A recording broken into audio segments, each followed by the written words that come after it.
That is right. It is time to go inside the matchup here, and it's a little bit different now that we're all fantasy all the time. Inside the matchup is not going to go game by game. We're going to talk about matchups that we like and we don't like, featuring the quarterbacks and the running backs. That's the theme of the show today. So let's start right there with the quarterbacks that we like heading into this week. AJ, who's your love? Who's your loving quarterback? All right, so the quarterback that I love this week is going to be in a shootout, in my opinion. I think you have some things to say about this. Jared Goff versus Jacksonville.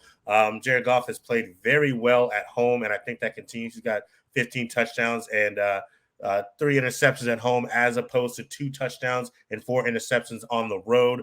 Amon-Ra St. Brown has been that guy for him, and DJ Chark and Khalif Raymond has also stepped up for him. I look at the Jaguars, who've allowed both quarterbacks. They've both played to score at least 22 fantasy points. And then Jared Goff himself has had 21 fantasy points in week 12 and now scored 18 fantasy points in 5 of the last 6 home games this season. I think he's a good fire-up. I think this is a good offensive back and forth. And with Trevor Lawrence playing the way he's been playing, I expect them to put up some points as well, forcing Jared Goff to have to come back on the field and prove he can do it in another drive and another drive and then another drive. So I like Jared Goff this week. You got him on your lineups. I think he's a fire up.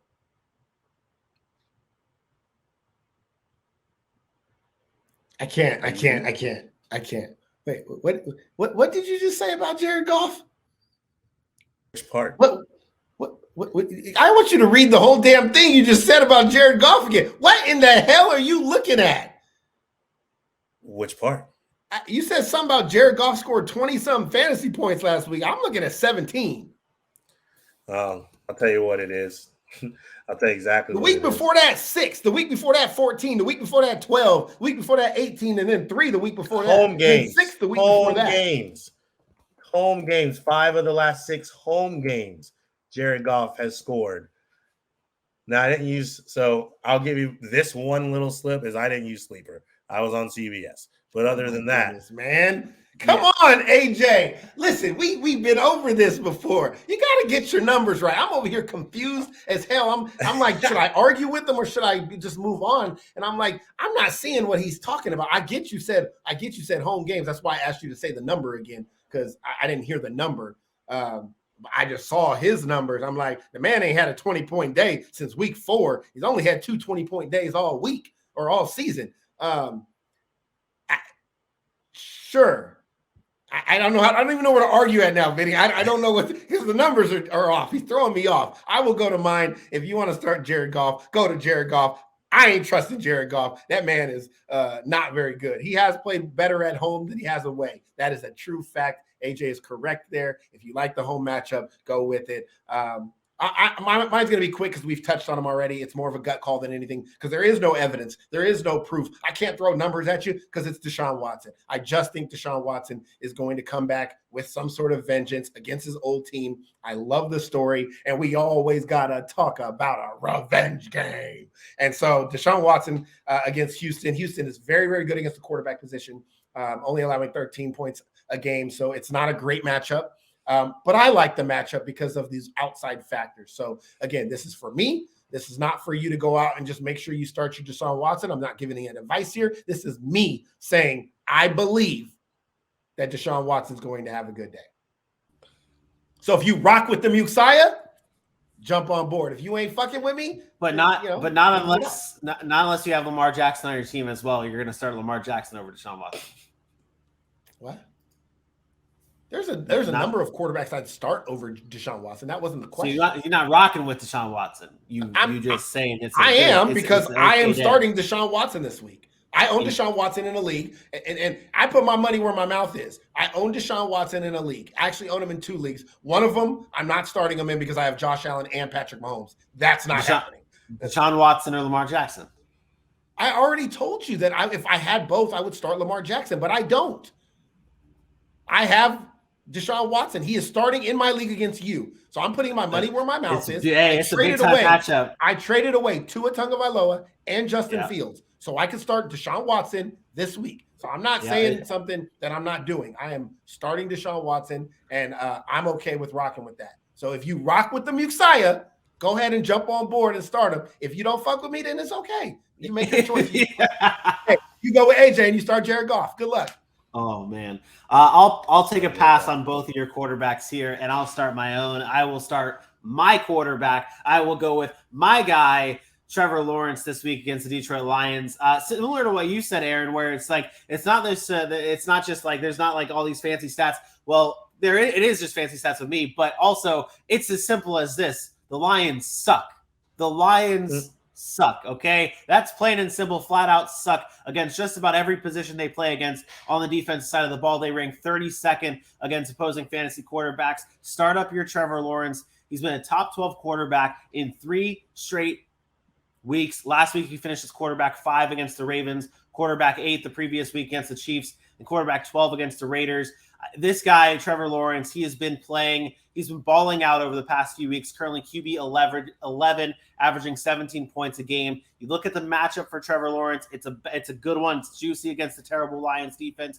You're starting to see more weapons get involved with this offense and a Christian Kirk and a Zay Jones. And what does that come back to? All the hype is around Zay Jones, talking about Christian Kirk and all those guys. Well, it comes back to the quarterback who's throwing them the ball, who's been balling out, who's stepping into his own, who's coming into his own at the quarterback position. Trevor Lawrence has one of the juiciest, if not the juiciest, matchup this week at the quarterback position. Start him up over your Watson, over your Goff, over your Lamar. Start him up over everybody not named Patrick Mahomes or Josh Allen. Whoa, QB3? Stop it! Stop it! You were there. You were there, and then you just jumped off the damn cliff. I feel no sympathy. I feel no sympathy here. I will go.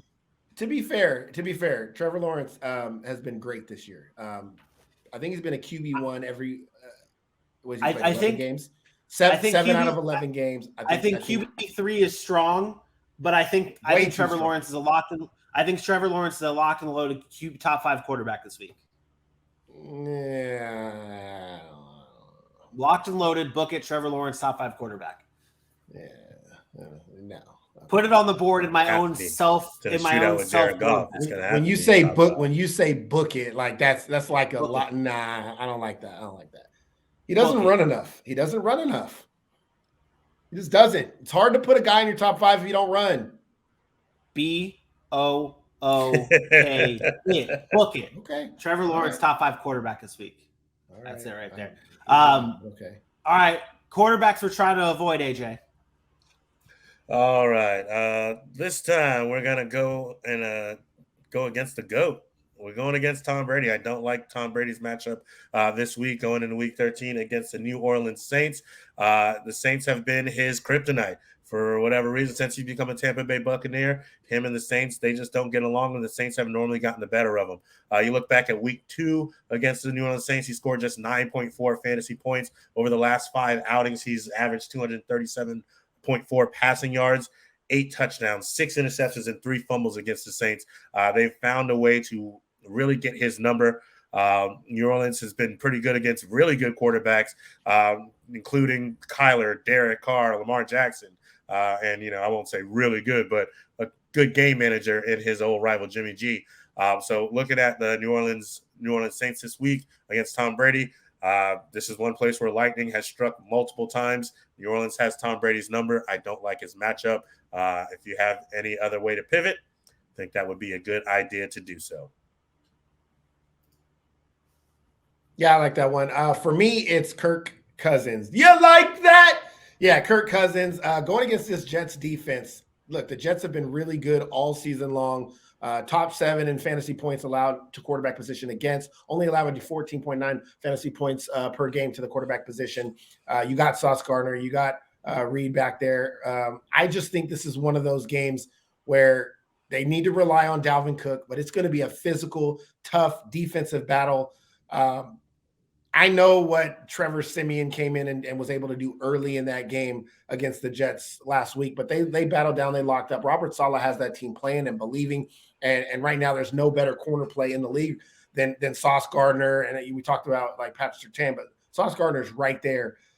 So this defense of the Jets has been consistently good, and Kirk Cousins has struggled against some of the better defenses. We talk about Philly early in the season. At New Orleans, he only had 13 points, and then we saw that big dud of 2 points against Dallas. I think this is a good spot for the Jets defense here. And I think Kirk Cousins is a quarterback that I'm fading. Normally he sits around that 10 to 12 mark. I think he's more of a mid-tier quarterback too this week against the Jets.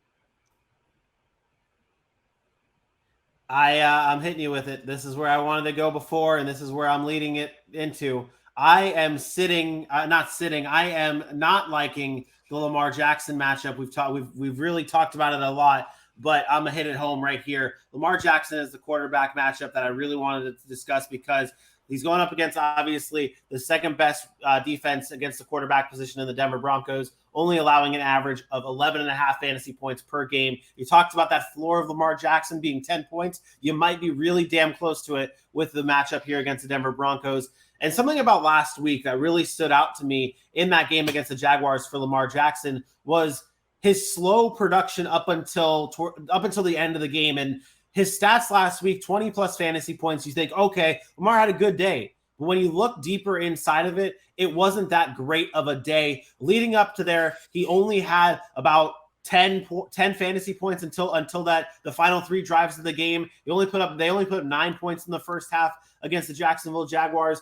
Something is not right with Lamar Jackson, in my opinion. Something is not right. He's been QB 14 since week 4. And we saw yesterday that he was limited in practice, had to leave early because something's bothering Lamar Jackson. And I think that is something that needs to be talked about a little bit more. I think the injuries for him it's something that at the end of the season we're going to see, Lamar Jackson was battling such and such, and it was hindering his performance. I think that's something to talk about. The fact that he's QB 14 since week 4 is a very big deal to me, because that's not what Lamar Jackson's normally is. That's not what you drafted Lamar Jackson to be. Now matched up against the Denver Broncos, who are shutting down opposing fantasy quarterbacks. I think it's a tough day for him. And don't let this slide under the radar. I know how big of a fan of Rashad Bateman you guys know I am, but I think it matters. I think that the lack of the ability to stretch the field for the Baltimore Ravens has been a problem. You saw them stretch the field with Djax on Sunday against the Jaguars. That helped him. But I think that there's a big-time problem with the wide receiver position with the Ravens. Obviously, when you're throwing to James Prochet, Demarcus Robinson, and Devin Duvernay, you're going to see a problem. But I think it's affecting Lamar Jackson more than it's being discussed. You see those 20-point fantasy that they had last week. Look deeper. Lamar Jackson against the Denver Broncos getting near that 10-point fantasy range. What do you mean look deeper? Now you got me all irritated today. Look and deeper. I didn't want to Look What deeper, is deeper? What is the point of saying, he didn't have a good fantasy day? He only had 10 points until the last 3 drives, and he gets 23. That's the point. Right. That's Lamar Jackson. But the thing is you're not going to get that you're not going to get that type of performance every week. And when you're matched up in this specific week against the Denver Broncos, the Denver Broncos defense is not going to allow you to pop off at the end of the game like that. I want to bring that up. What quarterback has Denver played that runs the ball like Lamar Jackson?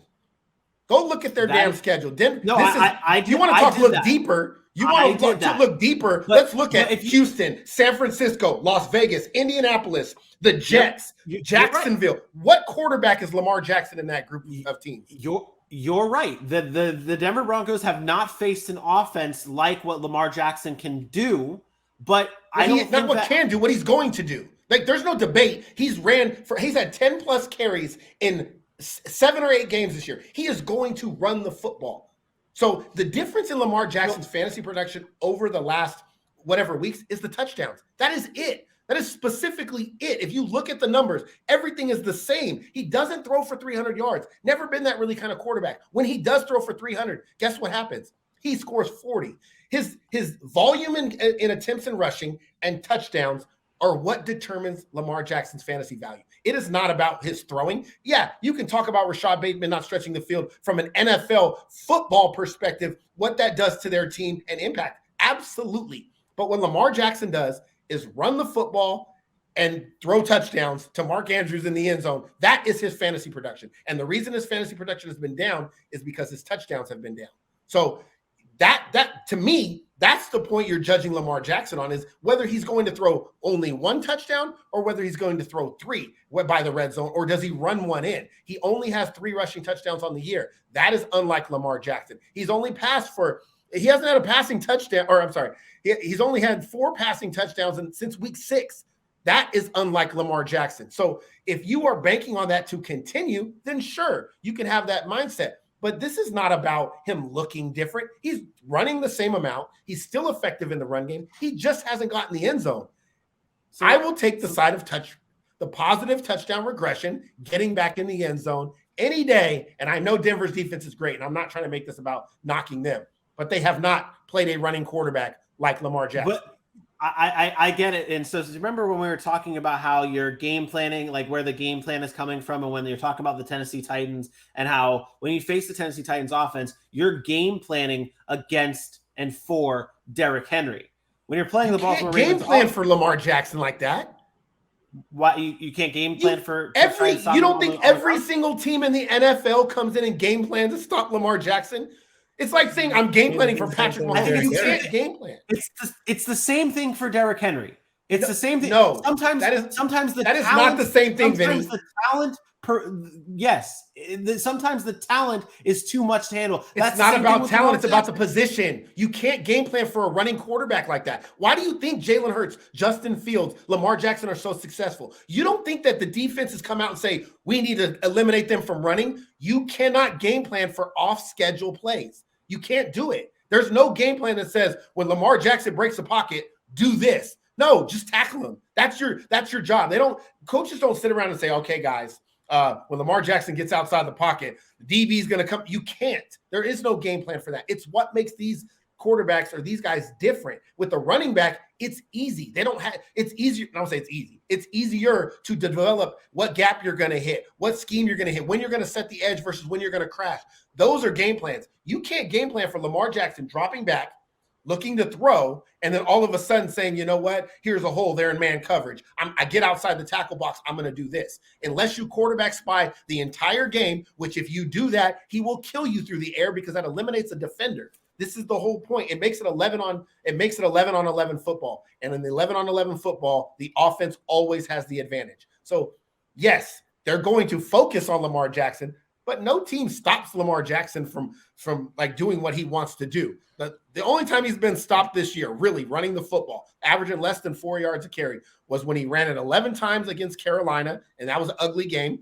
And he still, again, 16 fantasy points. And the very first game of the year, which he ended up scoring 20 because he only ran the ball 6 times. Other than that, he's been effective on the ground every time he runs it because you can't game plan for it. So I get your point. And yes, I do think you can say temper your expectations. But you're talking about fading this because of a matchup.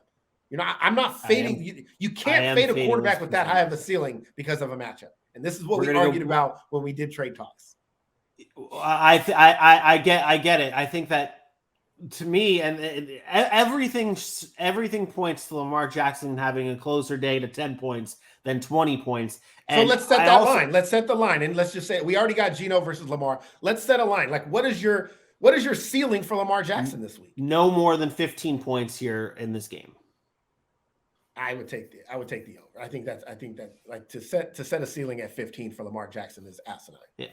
I think under 15 points to Lamar Jackson here is where I'm going, because you talk about the running, and this is one more thing. And I know you talk about how it's a little bit different to game plan for Lamar Jackson than it is for Derrick Henry, but I wanted to bring that game specifically up when the Denver Broncos played the Tennessee Titans. Derrick Henry, only 6 fantasy points there. He had 19 carries for just 53 yards. That's not the same. It's not the same. Lamar Jackson doesn't run between the tackles like that. That's not where he's getting his value. Right. You're right. I just don't see nothing lines up to me for Lamar Jackson here in this matchup against the Denver Broncos. Hence why it's the matchup I do not like, and I feel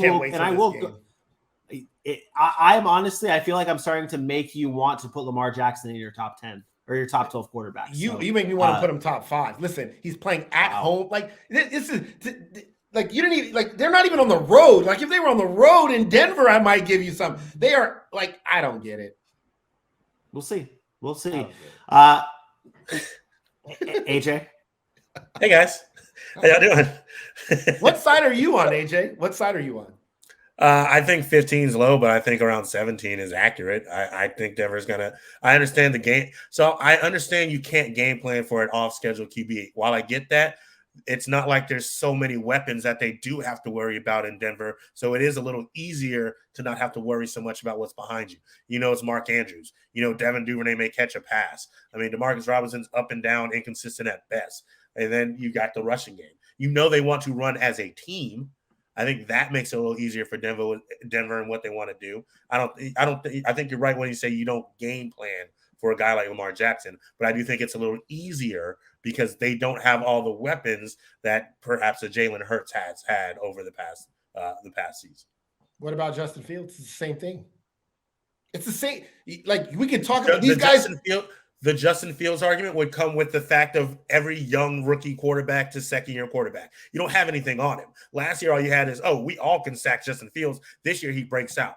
This year, he's doing things you haven't seen. What do you mean you don't have anything on him? You don't know that Justin Fields can run? This is not throwing the football. We were talking about running the football. But you can run, but you haven't seen him. You didn't see him do it like that last year. Even when he tried, they were dropping him to the ground. You didn't see him drop off for 150-plus yards game after game after game. That's not what I'm asking. I'm asking, when you go in to play the Bears, what are you doing? You're scheming so Justin Fields can't run. This year, last year, because you knew they had no outside weapons. You knew they had nothing else. So what is your game plan? Well, let's stop Justin Fields from getting outside the pocket. You can't do it. It's impossible to game plan for. I get what Vinny's saying about stretching the field. You just can't go into the mindset. You can't go into the mind of a defensive coordinator that comes in and says, well, we want to stop Lamar Jackson. Well, yeah, everybody does. How do you stop Lamar Jackson? You want to make Lamar Jackson a pocket passer. That is a game plan, right?